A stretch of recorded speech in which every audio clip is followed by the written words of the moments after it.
जितने भी बच्चे प्रीलिम्स में पास हो जाएंगे यूपीएससी के, उनकी पूरी मेंस की तैयारी मैं फ्री में करूँगा। एक मेरा स्टूडेंट था 2024 का, उसको 125 करोड़ दहेज, 25 करोड़ दहेज मिला। 125 करोड़। सिंग्स क्लासेस जो पटना में हमने शुरू किया, हमारा उद्देश्य ज़्यादा बच्चे पास करवाना है ही नहीं। हमारा उद्देश्य ये है जो बच्चा मेरी संस्था से पास होगा वो देश की सेवा में लगेगा। बच्चों के लिए खास करके सर हमने ये निर्णय लिया है कि जो भी उनका हॉस्टल होगा, हॉस्टल से लेके इंस्टीट्यूट के दहलीज तक आपको पिक एंड ड्रॉप किया जाए। अच्छा, आप लाएंगे? ये हम आपको लेके आएंगे, आपको वो क्लास होने के बाद वापस से ले जा करके छोड़ के, ताकि आपकी सेफ्टी, उसका फी जीरो, निःशुल्क है सर, पक्का 100%, एक पैसा नहीं चाहिए। दादी कीर्ति सर को मैं बहुत ऊपर रखता हूँ, क्योंकि उनकी जो ज्ञान है, उनका जो ज्ञान है, उनको तो मैं भी सुन और उनका जो व्यक्तित्व है, मैं उससे बहुत प्रेरित हुआ। लेकिन खान सर का जो पढ़ाने का तरीका है, वो ज्यादातर बिल्कुल कॉमन मैन को टारगेट करते हुए वो पढ़ाते। तो कुछ चीजें मैंने भी सीखी है। मुझे अभी बीपीएससी करना है और मुझे अब शुरू से तैयारी करना है, तो कैसे मैं क्या करूंगा? जीरो स्टेप एनसीईआरटी है। 15 जुलाई से क्लासेस स्टार्ट हैं सर, बीपीएससी की क्लास। आप कितने क्लास लेंगे? देखते हैं सर, मेरा अवेलेबिलिटी के हिसाब से।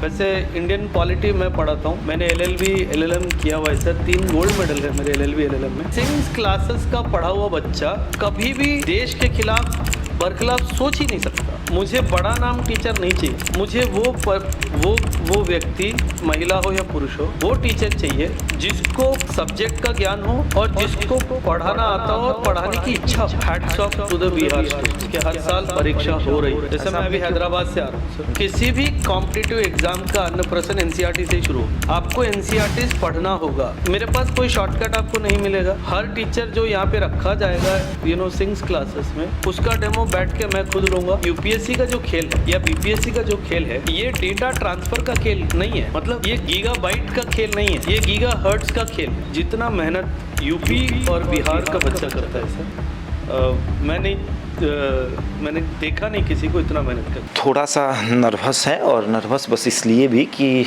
आज एक ऐसे व्यक्ति का इंटरव्यू करना है। हालांकि आज तक आपने मुझे बड़े बड़े पॉलिटिकल लीडर का इंटरव्यू करते हुए, पॉडकास्ट करते हुए देखा है, लेकिन नर्वस इसलिए भी कि कभी पिताजी ने सपना देखा था कि पढ़ लिख कर अधिकारी बन जाऊं, या फिर बीपीएससी कर लूँ, यूपीएससी कर लूँ। आमतौर पर बिहार के जो भी लोग होते हैं, जो भी छात्र होते हैं, जो भी युवा होते हैं, उनके पिताजी का ये सपना होता है कि उनका बेटा जो है वो पढ़े और अधिकारी बने। मेरे पिताजी ने भी सपना देखा था, अधिकारी नहीं बन पाया, लेकिन किसी बड़े अधिकारी का या फिर बड़े टीचर का, जिनकी वजह से बच्चे अधिकारी बनते हैं, उनका आज पॉडकास्ट करने का सौभाग्य प्राप्त हुआ है। अब ये सौभाग्य प्राप्त हुआ तो थोड़ा सा नर्वस तो ज़रूर रहेंगे कि भैया सवाल क्या पूछना है और कैसे उनसे बातचीत करना है। ये जो आप खाली कुर्सी देख रहे हैं, इस कुर्सी पर अभी एक ऐसे शख्स बैठने वाले हैं जो 10 साल तक अपना जो सफ़र है वो आर्मी में उन्होंने बिताया। 10 साल तक वो आर्मी में नौकरी की है। उसके बाद यूपीएससी मेंटोर के रूप में उन्होंने काम किया है। पिछले 1 घंटे से ये सब कुछ सेटअप करके हम लोग बैठे हुए हैं कि सर आएंगे और उसके बाद हम लोग इस पर शूट करेंगे, और बस आने ही वाले हैं। और सबसे बड़ा सवाल ये है कि भैया सपना तो मेरा भी था कि कुछ बनना है। अब सर से पूछ लेंगे कि भैया वो सपना हम कैसे पूरा कर सकते हैं। अभी तो हम पत्रकार हैं, और ख़ास करके पॉलिटिकल लीडर का इंटरव्यू करना और आज के समय में बिहार के राजनेताओं का इंटरव्यू करना बहुत ही आसान है। आसान इस भाषा में है कि आप उनकी डिग्री पर भी सवाल कर सकते हैं, आप बिहार की दुर्दशा पे सवाल कर सकते हैं, लेकिन जब कोई टीचर हमारे पास हो तो हम कैसे बातचीत करेंगे। हमारे साथ मेजर ओबराय सर हैं, जो कि 10 साल तक अपना योगदान सेना में देने के बाद यूपीएससी मेंटोर के रूप में काम कर रहे हैं, और ये बिहार आए हुए हैं। माइक दे दें इनको। तो जैसा हमने पहले ही बताया था कि थोड़ा सा नर्वस तो ज़रूर रहेंगे, क्योंकि अभी तक पॉलिटिकल लीडरों का इंटरव्यू करना और अचानक से एक ऐसे व्यक्ति का, एक ऐसे टीचर का इंटरव्यू करना जो कभी, जिस टीचर के पास बैठने का सपना हमने भी देखा था या बिहार के तमाम बच्चों ने देखा था, अभी हमारे साथ मौजूद हैं। सबसे पहले तो सर मैं ये बता दूं कि मेरे भी पिता ने सपना देखा था कि बीपीएससी बच्चा कर लेगा, और बिहार के ज़्यादातर बच्चों के पिता जो हैं वो सपना देखते हैं कि बीपीएससी और यूपीएससी उनका बच्चा करेगा। आप बिहार आए हैं, सबसे पहला सवाल ये रहेगा कि आपको बिहार कैसा लगा? बहुत फ़र्क है सर। मैं क्योंकि अभी हैदराबाद से आ रहा हूँ जी। बेंगलुरु में भी इंस्टीट्यूट का प्रेजेंस है हाँ। और दिल्ली में भी इंस्टीट्यूट का प्रेजेंस है, लेकिन बिहार का माहौल बिल्कुल अलग है सर। ओके। यहाँ की गतिविधियों को पिछले 3.5 महीने 3.5 महीने से मैं ऑब्जर्व कर रहा हूँ। यहाँ पे सब्जेक्ट से ज़्यादा टीचर पर जोर। अच्छा। बेशक वो टीचर कैमरा के सामने बकवास करता हो, लेकिन उसका सब्जेक्ट नॉलेज क्या है ये कोई नहीं पूछ रहा। ये विषय वो टीचर किस अधिकार से पढ़ा रहा है ये कोई पूछ ही नहीं रहा। मान लो अगर कोई पॉलिटी पढ़ा रहा है तो क्या आपने लॉ की डिग्री हासिल कर रखी है, कोई पूछ ही नहीं रहा। आपका क्या अधिकार है उस सब्जेक्ट को पढ़ाने में। मान लो कोई टीचर एथिक्स और एस्से पढ़ा रहा है, एथिक्स और एस्से आपको पढ़ाने का हक कहाँ से मिला ये कोई पूछ ही नहीं रहा। यहाँ पे बस वही बात है कि जिसका यूट्यूब चलता है वो टीचर अच्छा है। आपने ये सब 3 महीने में देखा है? 3.5 महीने लग गए सर मुझे इस बात को। पहले आपने ये सब कुछ देखा, उसके बाद आपने सोचा कि अब बिहार विजिट करते हैं? हाँ सर, बिहार विजिट करने का मुख्य उद्देश्य ये है, हर साल मैं 4 महीने तकरीबन दिल्ली में बिताता हूँ सर, जहाँ पे मैं मुख्यतः बच्चों की मेंस की तैयारी करवाता हूँ और इंटरव्यू की तैयारी करवाता हूँ। तो मैंने ये देखा है सर, जो बिहार के बच्चे हैं, मैं क्योंकि अभी इंस्टीट्यूट मैंने बिहार में ओपन किया, मैं ये स्टेटमेंट उस वजह से नहीं दे रहा हूँ, लेकिन ये मेरा व्यक्तिगत राय है सर। मैं पिछले 14-14.5 साल से मैं बच्चों की तैयारी करवा रहा हूँ यूपीएससी में। जितना मेहनत यूपी और बिहार का बच्चा करता है सर, मैंने देखा नहीं किसी को इतना मेहनत करते हुए। क्योंकि आर्थिक परिस्थिति बहुत ख़राब होगी, लेकिन किसी से सवाल नहीं करेगा।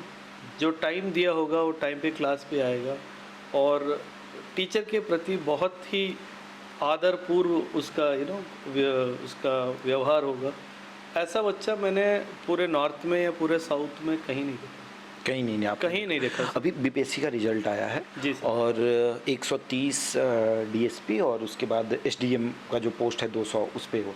जितने भी बच्चे पास हुए हैं, अधिकतर बच्चों का ये कहना था कि सेल्फ स्टडी और यूट्यूब की पढ़ाई से बहुत मुश्किल से मैंने ये किया है। तो आपको नहीं लगता कि उनको उस तरह का कुछ सुविधा मिलना चाहिए जहाँ पर टीचर वाकई में, जैसे आपने कहा कि वैसे टीचर हैं जो कुछ भी पढ़ा रहे हैं, कोई पूछने वाला नहीं कि आपने इसकी पढ़ाई की नहीं, लेकिन बिहार के बच्चों ने उसको फ्रेंडली मान लिया कि नहीं यूट्यूब से ही पढ़ लेते हैं, वहीं से कर लेते हैं?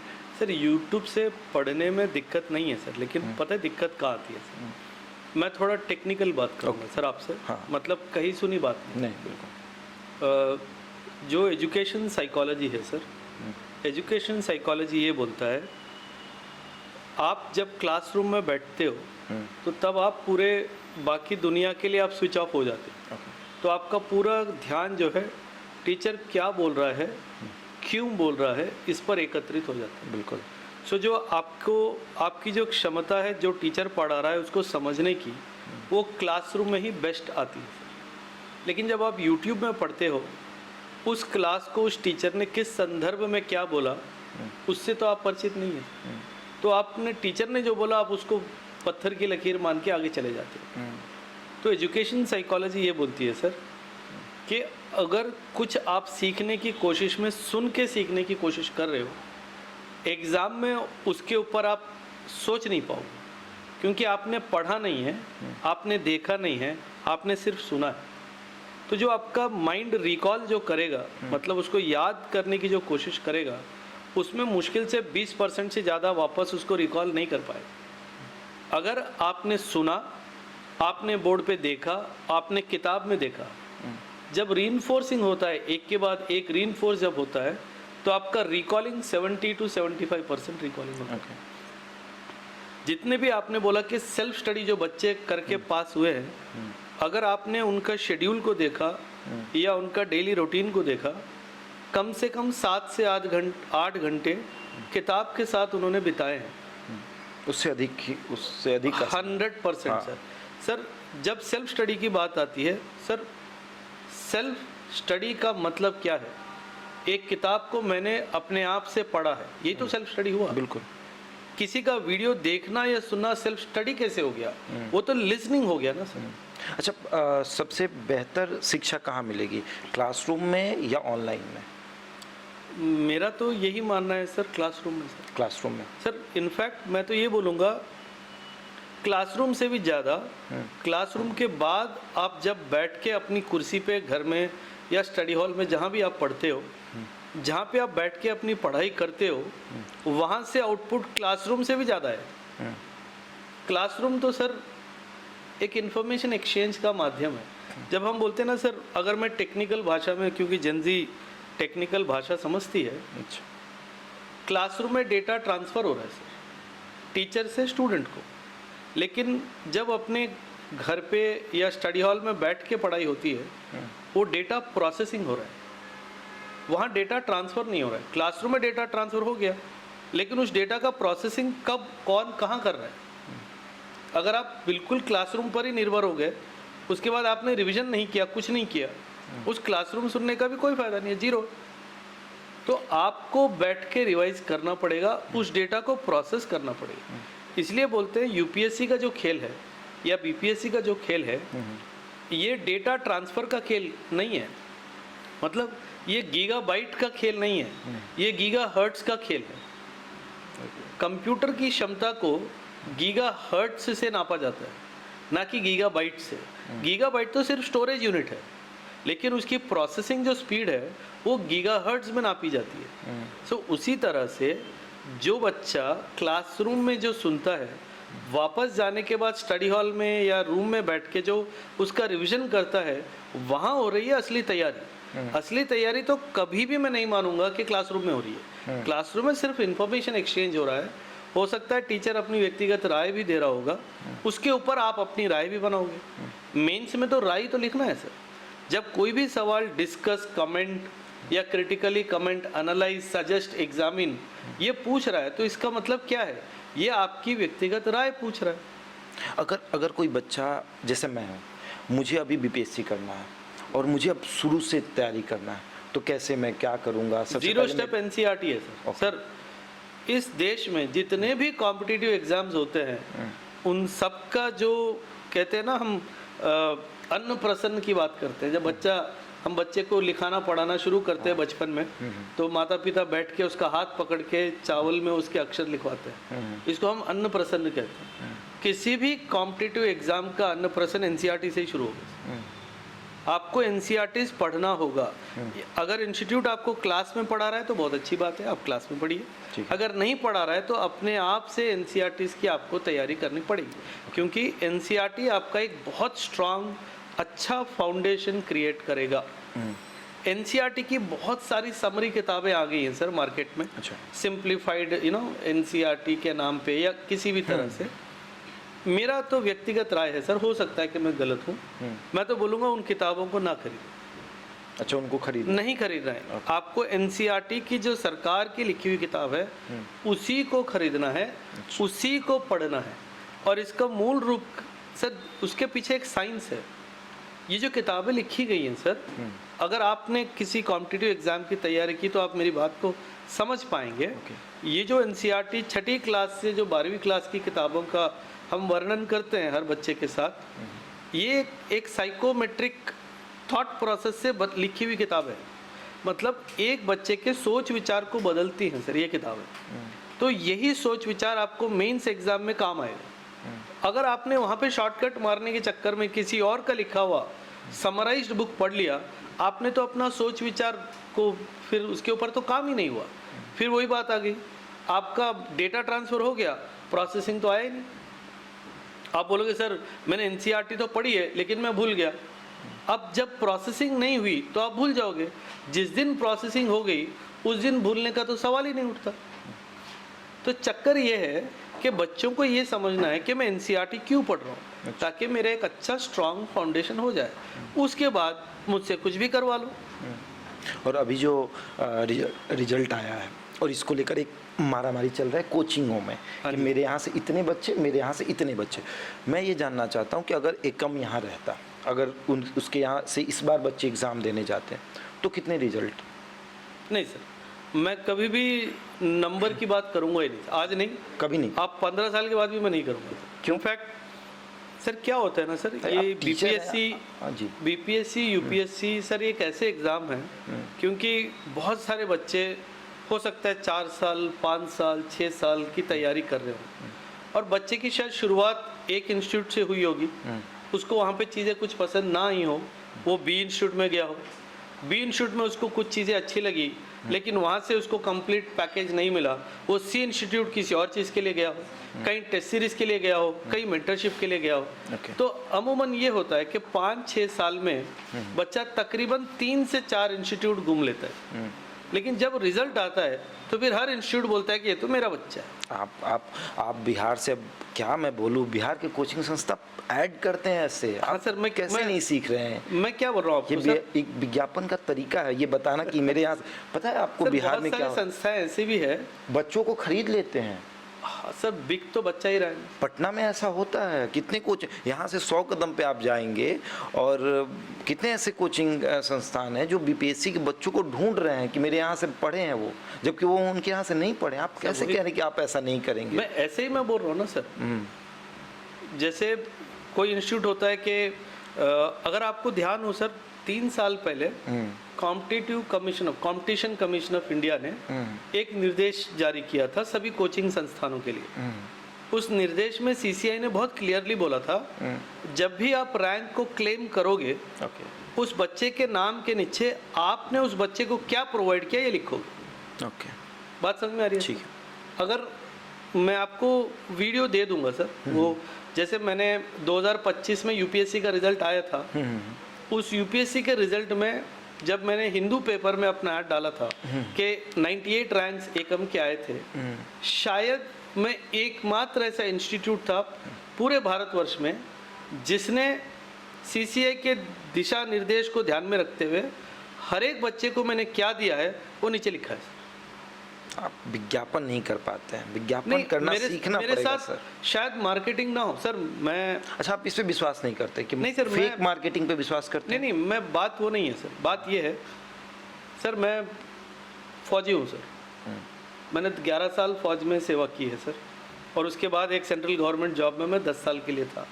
तो मैंने 20-21 साल मैंने सेंट्रल गवर्नमेंट को देखा है सर बहुत करीब से, और मैं व्यक्तिगत रूप से मैं एक बहुत मतलब मुझे ये नहीं है कि हर कोई बच्चा मेरा है, मेरा उद्देश्य ये है ही नहीं सर। जो मेरा है वो मेरा ये नहीं सर। सर सिंग्स क्लासेस जो पटना में हमने शुरू किया, हमारा उद्देश्य ज़्यादा बच्चे पास करवाना है ही नहीं है सर। हमारा उद्देश्य ये है जो बच्चा मेरी संस्था से पास होगा वो देश की सेवा में लगे सर, बेशक एक ही हो सर, अभी भी देश सेवा में ही है, बेशक एक ही हो सर। हाँ, उस माहौल से भी निकल सर, बिजनेस करने के लिए बहुत सारे तरीके हैं। अच्छा, बिजनेस नहीं करना है? नहीं सर, मैं यही बोल रहा हूँ सर, आप समझिए बात को, एक हुआ बिजनेस, एक हुआ कमर्शियल, दो अलग चीज़ें हैं सर। क्योंकि संस्था चलाना है तो पैसा आना ज़रूरी है सर, लेकिन ये नहीं कि मैं इससे इमारतें शुरू कर दूँ, इमारतें खड़ी कर दूंगा, हज़ारों करोड़ की प्रॉपर्टी बना लूँगा, ये मेरा उद्देश्य है ही नहीं सर, कभी था ही और कभी होगा भी नहीं। बट ये उद्देश्य ज़रूर है कि सिंग्स क्लासेस का पढ़ा हुआ बच्चा कभी भी देश के खिलाफ बरखिलाफ सोच ही नहीं सकता। ये मेरा उद्देश्य है सर, कि आपको लगेगा कि सर आप मैं इसी चक्कर में मैं मार्केटिंग में फेल होता हूँ। मैं यही देख रहा हूँ बीते कुछ दिनों से हम 1-2 रिपोर्ट भी चला रहे हैं। हमारे बिहार में कई ऐसे टीचर हैं जो ऑनलाइन क्लास कराते हैं और उसी वक्त 2-3 बच्चों को लाते हैं, किसी को आरओ बता देते हैं, किसी को इनकम टैक्स ऑफिसर बताते हैं, और अब पता चल रहा है वो दोनों फेक थे, वो दोनों थे ही नहीं। और उस माहौल में अब आकर आप ये कह रहे हैं कि जो बच्चे हमारे रहेंगे उसको भी हम उस तरीके से प्रचारित नहीं करेंगे, नहीं, बस ये सिखाएंगे कि आप देश सेवा करें। सर मेरे यूट्यूब में हज़ारों वीडियो हैं सर। मैं सर क्योंकि हैदराबाद में इंस्टीट्यूट है तो वहाँ पे तेलुगु ज़्यादा चलता है, तो मेरे बहुत सारे वीडियोस तेलुगु में भी है सर। हाँ। आपको कहीं भी ओबरॉय सर के बगल में कोई पास किया हुआ बच्चा आपको नहीं मिलेगा सर। मैं सिर्फ बच्चे के साथ फ़ोटो जब खींचता हूँ तब मैं आखिरी बार उसको इंटरव्यू से पहले अलविदा बोलता हूँ। अच्छा जी, वो इंटरव्यू देख इंटरव्यू के बाद ओके। अगर वो पास हुआ, मुझे उससे कोई लेना देना नहीं, फोटो नहीं खिंचवाते? मुझे उससे कोई लेना देना फोटो नहीं खिंचवाते? नहीं। यही तो ब्यूटीफुल डायमेंशन, पेपर में ऐड नहीं देते? दैट इज व्हाट सर, आप इस बात को समझिए। हाँ। मेरा उस दिन ध्यान उसके ऊपर है जो मेरा बच्चा तैयार किया हुआ फेल हो गया सर। अभी रिसेंटली जो यूपीएससी का प्रीलिम्स रिजल्ट आया था, प्रीलिम्स रिजल्ट आने से 10-15 दिन पहले मैंने एक वीडियो किया था जिसमें मैंने कहा कि जितने भी बच्चे प्रीलिम्स में पास हो जाएंगे यूपीएससी के, उनकी पूरी मेंस की तैयारी मैं फ्री में करवाऊंगा, 1 रुपया नहीं लूँगा, और पूरे इंटरव्यू की तैयारी मैं फ्री में करवाऊंगा, मुझे 1 रुपया नहीं चाहिए। जिस दिन रिजल्ट आया उस दिन मैंने अपने व्हाट्सएप पे एक स्टेटस रखा, जितने भी बच्चे फेल हो गए हैं वो मुझे संपर्क करो। मैंने कॉन्ग्रेचुलेशन मैसेज भी नहीं लगाया सर जो बच्चे पास होंगे, क्योंकि पास जो हो गया है उसने अपना रास्ता ढूंढ लिया है। लेकिन एज ए टीचर मेरा उत्तरदायित्व तो ये बनता है जो फेल हो गया है उसका हाथ में कैसे पकड़ूं, ये मेरा मकसद है।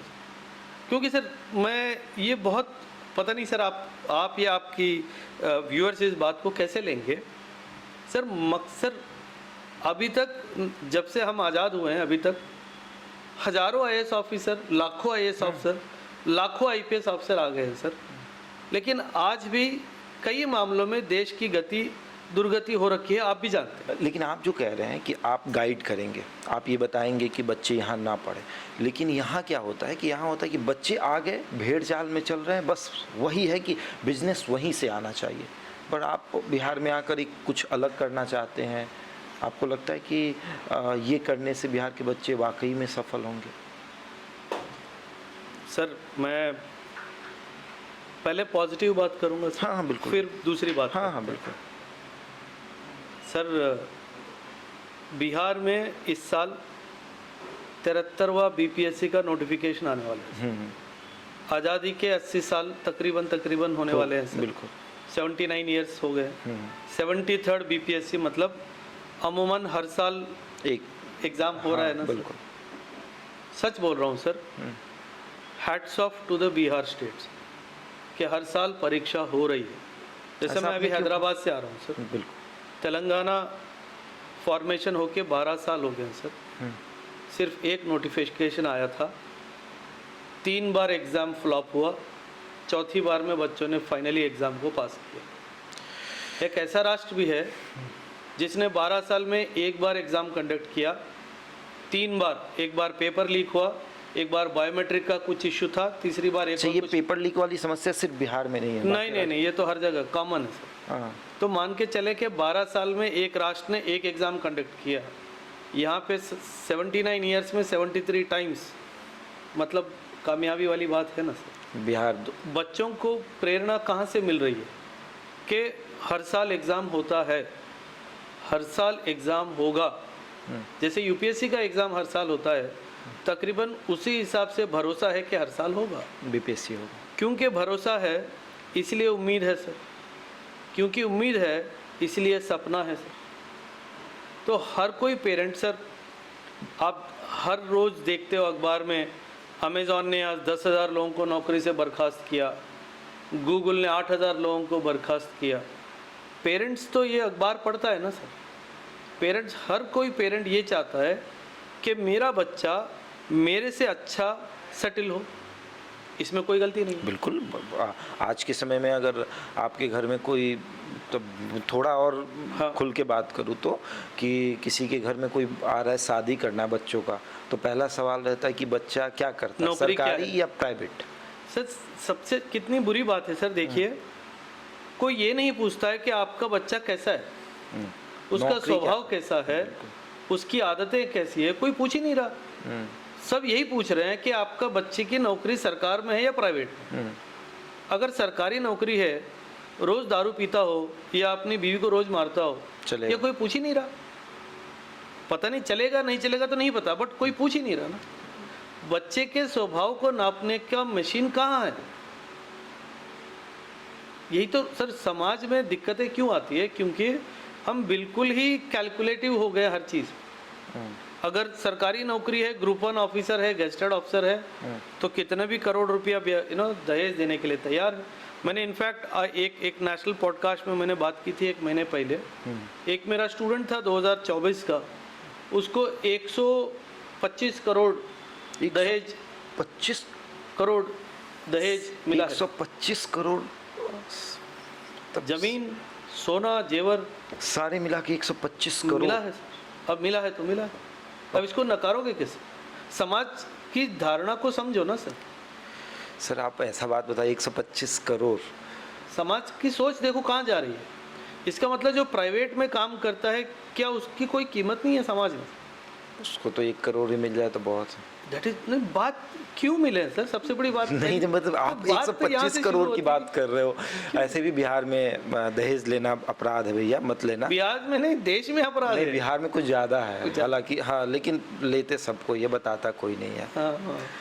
तो अच्छा, थोड़ा सा बिहार में आप आए हैं, तो बिहार में कहा जाता है कि जब भी कोई आता है ना, बिहार में अगर आप आए और राजनीति पे बात नहीं हुई तो मज़ा नहीं आता है, या फिर यूँ कहा जाता है कि थोड़ा नहीं पता चलता है कि आप बिहार आए हैं। बिहार में आने पे 2 चीज़ों पे बात होती है। लिट्टी चोखा खा लिया होगा आपने? हाँ हाँ हाँ, खा लिया है, बढ़िया। हाँ। बिहार के राजनेताओं से किसी से मुलाकात तो हुई है, 1-2 नेताओं से मुलाकात। अच्छा, किस से मुलाकात हुई? अपने स्पीकर आए थे, अपने प्रेम कुमार जी आए थे इनॉग्रेशन में। ओके। उनसे बहुत सारी बातों पे मेरी, विशेष करके मेरी उनके साथ मुझे एक 15 मिनट बैठने का मौका मिला था। अच्छा। बहुत सारी चीज़ों पे बात हुई सर, हम ये बदलाव ला सकते हैं, ये बदलाव ला अच्छा, आपने सुझाव दिया? हाँ हाँ, बहुत सारे। इनफैक्ट सर ने हमें समय भी दिया कि आप आइए, आपसे और भी चीज़ें बात करनी है। अच्छा, शिक्षा मंत्री से नहीं करनी है सर, करनी है। हो सकता है कि ऊपर वाले ने चाहा तो बहुत जल्द हो जाए। आप बातचीत करना। हाँ हाँ। क्या उनसे मिलकर क्या कहिएगा कि बिहार की शिक्षा में क्या बदलाव होने चाहिए? क्योंकि आप ऑलरेडी ये जो आप बातें बता रहे हैं, आपने एक बात बहुत बड़ी कही कि बिहार सरकार की तरफ से एक ऐसा मेंटोर होना चाहिए जो 12th के बाद बच्चों को ये बताए कि आपको करना क्या है। अगर मैं शशांक हूँ और मैंने 12th किया और मैं आज पत्रकार हूँ, तो शायद वो मैंने डिसाइड किया कि मुझे पत्रकार बनना। आपने ग्रेजुएशन किस में किया? मैंने ग्रेजुएशन किया साइंस से किया। क्यों किया जब आपको जर्नलिज्म में आना था? क्योंकि उस समय डिसाइड नहीं था कि मैं, हाँ, यही होता है सर। मैं अच्छा लिखता था, तो एक टीचर ने मुझे कहा कि इतना ही अच्छा लिखते हो, उन्होंने व्यंग में कहा था कि अगर इतना ही अच्छा लिखने का शौक़ है तो पत्रकार बन जाओ। मैंने कहा कि अच्छा आइडिया है। फिर मुझे पता चला कि बीएमसी करना है, ये डिग्री है। उसके बाद और एक बहुत आश्चर्यजनक बात आपको मैं बताता हूँ कि मैं जब बीएमसी यहाँ एडमिशन लिया पटना कॉलेज से, और मैं जब गांव गया, लोगों ने मुझसे पूछा कि क्या कर रहे हो? मैंने कहा बीएमसी कर रहा हूँ। तो उन्होंने कहा कि ये क्या है? Bachelor of mass communication. उन्होंने कहा कि ग्रेजुएशन कब करोगे? अब सोचिए कि अभी भी बिहार कितना पीछे है। हाँ। कि जब कोई कह रहा है कि मैं बीएमसी कर रहा हूँ, मैं डिग्री कर रहा हूँ, मैं ग्रेजुएशन कर रहा हूँ, फिर भी उनके लिए डिग्री का मतलब, उनके लिए ग्रेजुएशन का मतलब बीसीए है, बस बीसीए है, बीसीए कर ले, बीएससी कर ले, बीएससी, हाँ बीएससी कर ले, ये डिग्री बस, ग्रेजुएशन कंप्लीट हो गया। अभी अच्छी बात है कि आप ऐसे राष्ट्र से जहाँ पे ये है। हाँ। मैं जहाँ से आता हूँ तेलंगाना से, हाँ। वहाँ पे या तो आप डॉक्टर हो या इंजीनियर हो, तीसरा तो कोई है ही नहीं वहाँ। तीसरा कोई आपने मतलब है नहीं, मतलब आपका आप करोगे तो कोई समझेगा ही नहीं, जीरो। या आपने बीटेक किया, और वैसे राज्य में आप कैसे अधिकारी बना रहे हैं, कैसे आप कर रहे हैं? मैं वही तो मैं बोल रहा हूँ ना सर, ये पूरा एक बहुत बड़ा, अब इसको माफिया बोलिए या जो भी बोलिए सर, मुझे नहीं पता, बट सर हमारे देश ने 3 या 4 स्तंभों पे हमने इंसाफ नहीं दिया है सर। नहीं, एक, बच्चों को सही शिक्षा के मामले में हम बहुत गलत हैं सर आज भी। हेल्थ के मामले में, अच्छा, जो हेल्थ स्वास्थ्य को लेके सुविधाएं हैं, उसमें हमारा देश बहुत पीछे है सर। तीसरा बहुत इम्पोर्टेंट है सर, सोशल एजुकेशन हमारा ठीक से नहीं हो रहा है सर। जो हम बोलते हैं ना, एक अच्छा नागरिक होने की क्या परिभाषा है, ये हमको लोगों को पढ़ाना है सर। ये ढंग से नहीं पढ़ाया जा रहा है। तो ये सब कुछ आप शिक्षा मंत्री को बताएंगे? हाँ ज़रूर बताएंगे सर। हम तो ये भी प्रपोजल देंगे सर। अब हम ऐसे काल में हैं सर, जैसे मान लीजिए मतलब पता नहीं मुझे ये एग्जाम्पल देना चाहिए या नहीं देना चाहिए। नहीं दे सकते हैं। जैसे आपके सामने एसी, इतना बड़ा एसी है सर, हाँ चल रहा है क्या? नहीं, बंद पड़ा। नहीं, बंद पड़ा है ना। मैं पिछले 1 महीने से ढूंढ रहा हूँ कारीगर इसको ठीक करने वाला, ओके, कोई आ ही नहीं रहा, क्योंकि ये कैसेट एसी है, ये नॉर्मल एसी नहीं है। इसको ठीक करने इसको वाले ठीक कारीगर करने वाला बोला सर हमारे पास ये औजार ही नहीं है। अब सोचिए आप, इतना बड़ा शहर है, इतना बड़ा राष्ट्र है, एक कैसेट एसी ठीक करने वाला ना कारीगर है ना औजार है, कितना बड़ा गैप है सर। तो मैं यही बोल रहा हूँ, 11वीं 12वीं और ग्रेजुएशन की जब तैयारी होगी, मुझे पता नहीं सर ये वीडियो शिक्षा मंत्री देखेंगे नहीं देखेंगे। नहीं मुझे देखेंगे, क्योंकि उनका भी कोचिंग संस्थान है। मैं आपको बता दें, शायद आपको नहीं पता नहीं, हो, मुझे तो नहीं पता है सर। हमारे जो शिक्षा मंत्री हैं मिथिलेश तिवारी जी, अच्छा सर, वो उनका अपना कोचिंग भी है, वो नाम नहीं बताते हैं, अच्छा सर, लेकिन है। और शिक्षा से उनका कुछ अच्छा खासा रिश्ता नाता है। उनके भाई भी टीचर हैं, अच्छा, प्रोफेसर भी हैं। अच्छी बात है। हाँ, तो उनका कहना ये है कि मैं शिक्षा से जुड़ा हुआ इंसान हूँ, तो मैं इसमें ज़्यादा बदलाव ला सकता हूँ। बहुत अच्छी बात है सर। अगर उनका ये विचार है तो मेरा उनके लिए एक बहुत अच्छा सुझाव है सर। हाँ 11वीं 12वीं और ग्रेजुएशन में आप जो पैरेलल डिग्री दे रहे हो, उसके साथ आप वोकेशनल ट्रेनिंग भी बच्चों को दीजिए। ओके, आप प्लस 2 में थे सर, 12वीं में थे आप। हाँ अगर 12वीं में ही आपको mass communication related vocational training दी जाती, तो आप ग्रेजुएशन में जैसे दाखिला लेते, साथ साथ आप अपना काम भी करना शुरू कर देते, बिल्कुल, आपकी कमाई भी शुरू हो जाती, बिल्कुल। तो आपके पेरेंट्स के ऊपर आपकी जो निर्भरता थी वो कम हो जाती।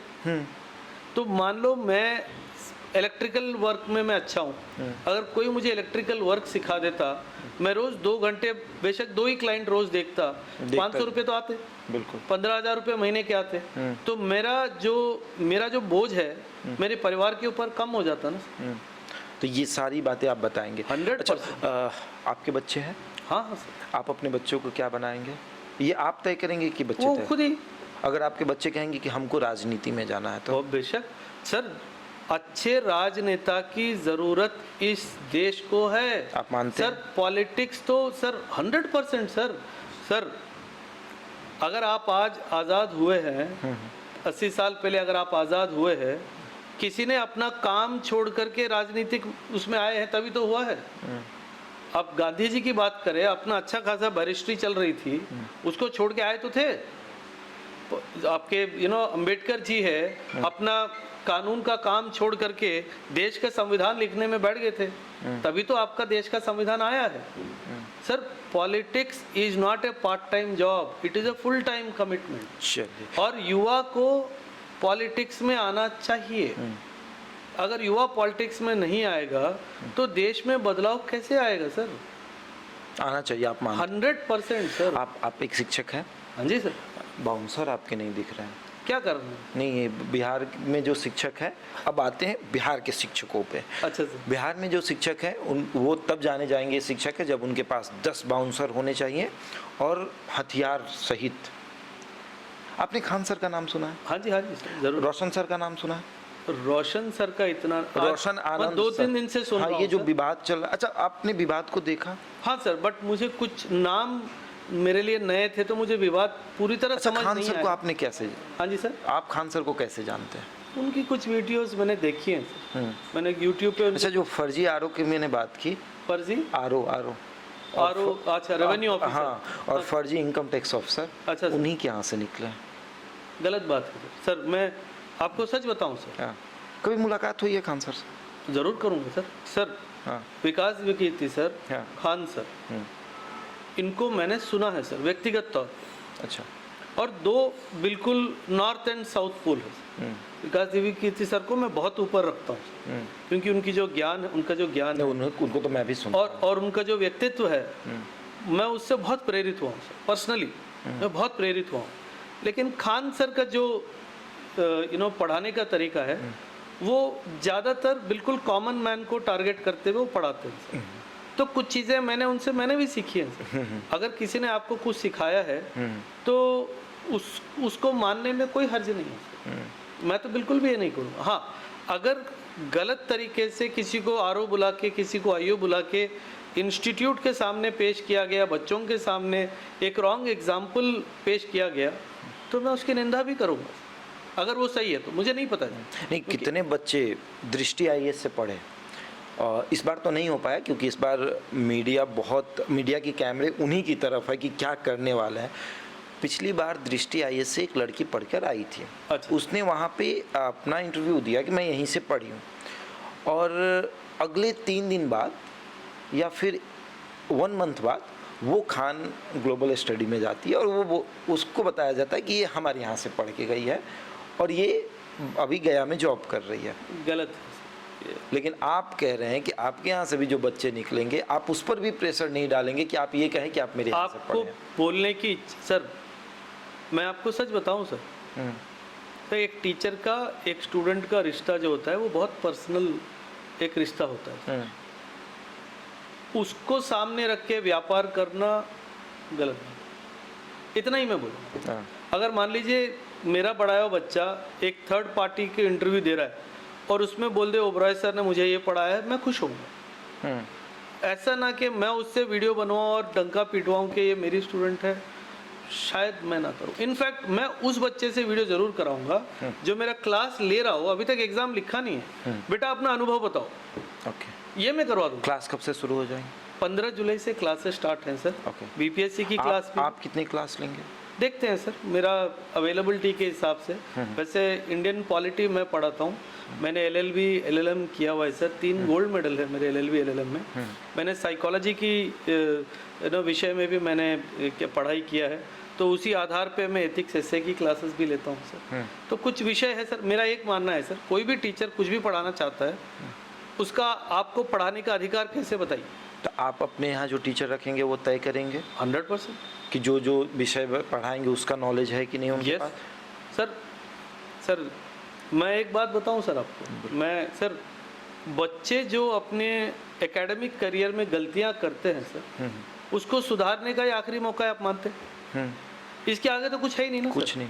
तो जो बच्चा अपनी गलतियों को सुधार के आगे जाना चाहता है, उसको सही दिशा निर्देश देना तो हमारा प्राथमिक कर्तव्य है। तो उसी आधार को मैं पकड़ के चलूँगा। मेरे पास कोई शॉर्टकट आपको नहीं मिलेगा। हर टीचर जो यहाँ पे रखा जाएगा सिंग्स क्लासेस में, उसका डेमो बैठ के मैं खुद लूँगा। अगर 100%। और आप पता नहीं इस बात को आप कैसे लेंगे, मार्केट कैसा लेगा मुझे ध्यान नहीं। अभी तक कोई कुल 5-6 टीचरों का मैंने इंटरव्यू लिया और डेमो लिया, मैंने एक को भी सिलेक्ट नहीं किया। क्यों? ऐसा ठीक नहीं लगा सर। अगेन आपके माध्यम से ही मैं बोल रहा हूँ सर, मुझे बड़ा नाम टीचर नहीं चाहिए सर। मुझे वो व्यक्ति, महिला हो या पुरुष हो, वो टीचर चाहिए जिसको सब्जेक्ट का ज्ञान हो और जिसको पढ़ाना आता हो और पढ़ाने की इच्छा हो। बहुत सारे टीचर आज ऐसे हैं सर जो सिर्फ और सिर्फ पैसों के लिए पढ़ाते हैं। वीडियो बनाने वाले टीचर्स को नहीं रखे? नहीं सर। कैमरे पे आकर वीडियो बना दे? नहीं सर, नहीं। इच्छा व्यूज आ जाएंगे, यूट्यूब ज़रूरत नहीं है सर। यूट्यूब चल जाएगा आपका। हाँ जी सर, यूट्यूब चल जाएगा आपका। नहीं चाहिए। नहीं चाहिए? नहीं चाहिए सर। मैं आपको क्या बताऊं, 4 साल पहले हमारा सफ़र शुरू हुआ था हैदराबाद से सर। जब मैंने पहली बैच 2022 में मैंने लिया था, कुल मेरे 3 बच्चे थे सर। 3 बच्चों से? सिर्फ 3 बच्चों को मैंने 1 साल पढ़ाई दी है सर। 3 बच्चों से कितना आता है आपको पता ही है सर, और इंस्टीट्यूट का खर्चा कितना होता है आपको अमूमन पता ही है। तो मैनेजमेंट ने भी मेरे से यही कहा था, सर बंद कर दें क्या, मतलब इन 3 को भी बोल देते हैं, अगले साल आप आ जाइए। मैंने कहा ये तो फिर वही वाली बात है ना, जिसने भरोसा किया उसको तो आपने नकार दिया, और जिसने भरोसा नहीं किया आप तो उसके पास चले गए। जो 3 बच्चे आपके ऊपर भरोसा करके आए हैं, उनको तो पढ़ाने का आपका कर्तव्य है। तो उन 3 बच्चों को हमने 1 साल पढ़ाया सर। अगर मुझे गिनती याद हो तो शायद 18.5 लाख रुपए कुछ खर्च हुए, और उन तीनों बच्चों से शायद 1,80,000 रुपया कुछ आया था। 18.5 लाख रुपए मैंने खर्च करके उनको पढ़ाए सर, अपने जेब से। आज हैदराबाद में एकम IAS में तकरीबन 5,000 बच्चे हैं। 3 से 5,000 तक का सफ़र बिहार में भी आप शुरू करने जा रहे हैं। बिहार लास्ट एक सवाल रहेगा जी। 5 ऐसे बिहार के राजनेताओं का नाम बताइए जिससे आप मिलना चाहते हैं। नहीं सर, मैं न किसी को जानता हूं सर, और न जानने की कोई इच्छा है। बिहार के राजनेता? नहीं, मतलब राजनीति से मैं थोड़ा दूरी ही बना के लालू रखूंगा यादव सर। का नाम आपने सुना? शिक्षा के विषय में मैं जिससे मिलूंगा, हाँ। अगर उनका और मेरा सोच विचार मिलता है सर, हाँ। तो डेफिनेटली मैं उनके साथ आपको आऊंगा। एक बात ये है कि बिहार में कई ऐसे अधिकारी हैं जो अभी हाल में एक अधिकारी रह चुके हैं जो अभी मंत्री हैं, और कई ऐसे अधिकारी हैं जो मंत्री और एमएलसी बनने का प्रयास कर रहे हैं। बिहार के पूर्व डीजीपी गुप्तेश्वर पांडे ने चुनाव लड़ने के लिए अपनी नौकरी छोड़ दी थी। संविधान आपको उसकी अनुमति नहीं, देता तो है। बिहार में ऐसे मैं हाँ, आपको हो ये बता सकता रहा हूँ है। कि बिहार में ऐसे भी अधिकारी हैं। हाँ, कोई उसमें कोई गलती नहीं है सर, क्योंकि संविधान आपको अधिकार देता है कि हर नागरिक जिसकी आयु 25 से ज़्यादा हो, अगर स्टेट की हम बात करें, जिसकी आयु 25 से ज़्यादा हो, उसको चुनाव लड़ने का अधिकार हमारा संविधान हमको देता है। अगर लेकिन आप सेवा में हो तो आपको अधिकार नहीं मिलता है, तो आपको इस्तीफा देना होगा। अगर किसी ने वो इस्तीफा दे के राजनीति में जाने का निर्णय लिया है, तो वो उनका व्यक्तिगत निर्णय है ना सर, उस पर टिप्पणी करने वाले हम कौन होते हैं? और उनकी इच्छा है, करना है सर। संविधान जिसका हक आपको देता है, आपको उस हक का करने का अधिकार है सर। जैसे मैं तेलंगाना का लोकलाइट हूँ सर, वहाँ का मैं, क्योंकि वहीं पे मेरी पैदाइश हुई है। आप हिंदी इतना अच्छा कैसे बोल लेते हैं सर? फौज में जब मैं था सर, जो मेरे ट्रूप्स थे, खास करके जो मैं जिस ट्रूप्स को मैं कमांडर था, वो यूपी और बिहार के ज़्यादा थे। सर भोजपुरी आती है कि नहीं? हाँ, मैं समझ पूरी लेता हूँ 100%। थोड़ी बहुत अगर बोलना हो? हाँ हाँ हाँ हाँ, ठीक बा। अगर मैं पूछूं क्या हाल बा? हाँ, ठीक बा। हाँ, ठीक। भोजपुरी में इनफैक्ट भोजपुर में सर बहुत सारे सरदार फैमिलीज भी रहते हैं। हाँ हाँ, तो बिल्कुल। मेरे एक जहाँ मित्र पे हैं मैं जो- हैदराबाद में रहता हूँ, वहाँ पे जिला बिजनौर से बहुत लोग हैं सर। अच्छा। हाँ हाँ, तो उन लोगों की भाषा थोड़ी अलग होती है। हाँ। तो भाषाएं मुझे बहुत आती हैं सर। मुझे तेलुगु आता है, मुझे कन्नड़ आता है, मुझे मराठी समझ में पूरा आता है, मैं बात भी कर लेता हूँ। तो भाषाओं के मामले में मैं थोड़ा पक्का हूँ। धनी आदमी है। हाँ हाँ, थोड़ा भाषाओं के चलिए। मामले। तो बहुत पहले एक कॉल आया था मुझे और कहा गया कि एक बड़े टीचर से मिलना है। तो मैंने अपने दोस्त आपके बारे में जब मैं जाना, मैं अपने दोस्त से मैंने पूछा, तो उन्होंने कहा कि बहुत बड़े टीचर हैं। सच बताऊं तो मेरे अंदर इतनी घबराहट थी कि मैं क्या पूछूंगा, क्या करूंगा। लेकिन जब मैं बैठा तो मुझे लगा कि नहीं यार, इतने भी मतलब ठीक है, नॉलेज वाकई में बहुत है, लेकिन आप कंफर्टेबल फील करें इसके लिए वो पूरा प्रयास करते हैं। इंडिया टॉप अभी तक बहुत सारे पॉलिटिकल लीडरों का पॉडकास्ट कर चुकी है। तेजस्वी यादव, चिराग पासवान, नीतीश कुमार को अगर छोड़ दिया जाए तो लगभग ऐसे बड़े लीडर हैं जिनका पॉडकास्ट हमने किया है। लेकिन आज जब आपके साथ हम बैठ रहे थे, आपके आने से पहले मैंने कहा कि ये खाली कुर्सी है, और इस खाली कुर्सी से मैं जब सवाल अभी करूँगा तो इस खाली कुर्सी को देखकर भी मुझे डर लग रहा है, क्योंकि अब आने वाले समय में यहाँ पर नहीं, बात ये है कि आप जिस चीज़ के लिए अभी जाने जाते हैं, जिस चीज़ के लिए मशहूर है, कभी मेरे पिता ने सपना देखा था कि मैं भी अधिकारी बनूंगा। कभी मेरी माँ किसी अधिकारी को देखती है तो वो कहती कि हम भी सोचते थे कि मेरा भी बेटा वर्दी पहन के आएगा। हालांकि हम वर्दी ना मैंने पहना ना मेरे बड़े भाई ने पहना। मेरे बड़े भाई ने तैयारी की, लेकिन आपने जैसा बताया कि गाइड कोई सही गाइड नहीं कर पाया, तो उन्हें भी कोई सही गाइड नहीं कर पाया, तो वो भी अभी प्राइवेट नौकरी कर रहे हैं, मैं भी प्राइवेट नौकरी कर रहा हूँ।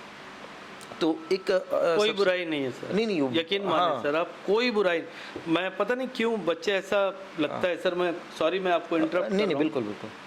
अगर किसी की सरकारी नौकरी नहीं लगती है और वो प्राइवेट में नौकरी कर रहा है, तो उसको एक छोटी भावना से देखना वो गलत है सर। मैं सर शायद 6 सरकारी नौकरियां मैं छोड़ चुका हूँ सर। आपने किया है फौज की नौकरी, फिर आपने 11 साल फौज में था, स्टेट बैंक मैंने ज्वाइन नहीं किया, IDBI मैंने ज्वाइन नहीं किया, नाबार्ड में मैंने 5 महीने की नौकरी की।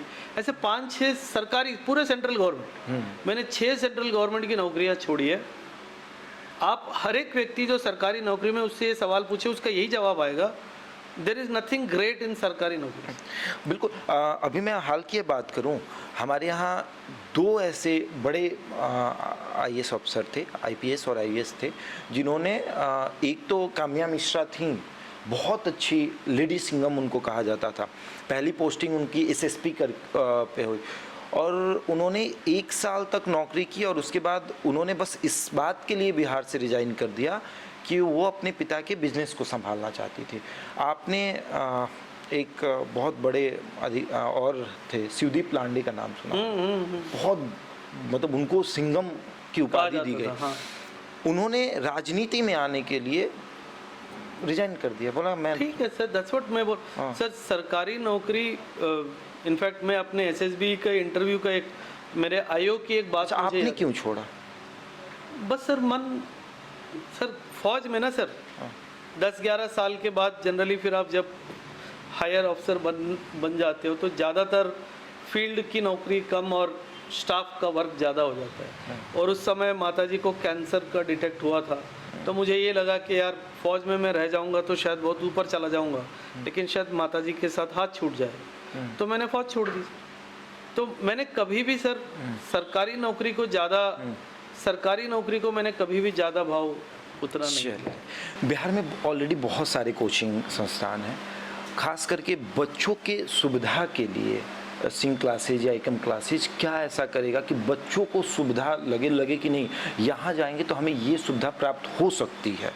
सर सुविधा से 2-3 चीज़ें हैं सर। अच्छा सबसे पहले इंफ्रास्ट्रक्चर, अच्छा। जहाँ पे हम शूट कर रहे हैं ये कहाँ है सर? ये हम कहाँ शूट कर रहे हैं? ये हॉल है आपका? एकम, हाँ, ये जो एकम, हाँ, बिल्कुल। अपना जो सिंग्स क्लासेस है, हाँ। उसी का जो काउंसलिंग एरिया है वहीं पे कर रहे हैं। इससे आपको अंदाज़ा हो जाएगा इंफ्रास्ट्रक्चर कैसा होगा सर। बिल्कुल। आप बेशक क्लासरूम का वीडियो भी ले लीजिए सर, डिजिटल बोर्ड होगा, एयर कंडीशनड क्लासरूम होगी, बच्चों को मैं भेड़ बकरियों की तरह नहीं डालूंगा। एसी लगे हैं हाँ, हर क्लासरूम में एसी लगा है। हाँ। और हर क्लासरूम में 60 से ज़्यादा बच्चे नहीं होंगे सर, किसी भी क्लास में 60 से ज़्यादा। अच्छा, बच्चियों के लिए क्या सुविधा है? बच्चियों के लिए खास करके सर हमने ये निर्णय लिया है कि जो भी उनका हॉस्टल होगा, हॉस्टल से लेके इंस्टीट्यूट के दहलीज तक आपको पिक एंड ड्रॉप किया जाए।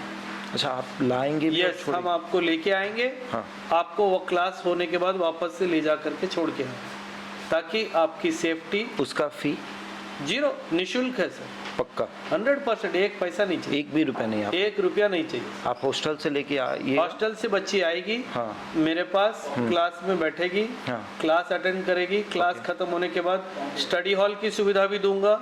हाँ। स्टडी हॉल में बैठ के पढ़ने के बाद सर अब मैं घर जाना चाहती हूँ, बाकायदा उसको घर तक, उसके दहलीज तक छोड़ के। अच्छा, कुछ है आ क्या? जाएगा। तो